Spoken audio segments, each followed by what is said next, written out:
nandito ngayon para magpakita ng suporta sa Beyond the Call of Duty. Ayun, sa September 3 na po showing nito, sana supportahan natin lahat.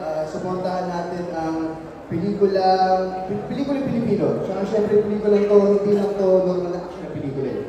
Diba, pinapakita natin yung hirap at yung responsibilidad ng pagiging isang public servant. So sana supportahan po natin. Ayun, maraming salamat po. Yes po, hello po everyone! Thank you so much for your time! Hello, Team Maxine Berries. Ayan po ako po ulit si Maxine Trinidad and I will play the role of Police Lieutenant Jacob sa pelikulang Beyond the Call of Duty. Sana po ay supportahan po ninyo because this film will uphold the integrity of the people.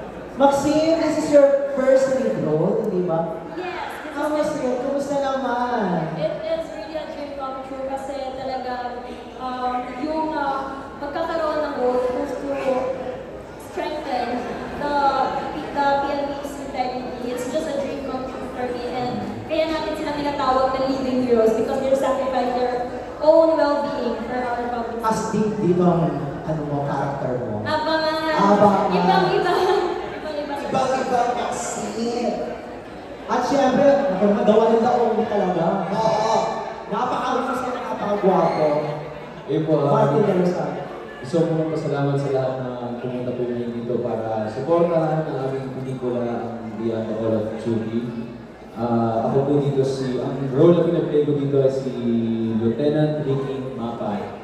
Siyempre ito po pelikula ito ay magpapakita sa mga sakripisyo na binibigay ng mga pulis para mapanatili ang kaligtasan natin mga mamamayan. So sana po supportan po natin ang pelikula ito this September showing.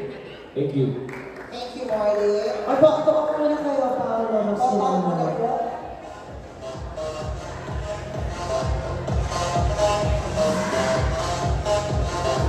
Na-excite na ako to watch this film. Talaga na.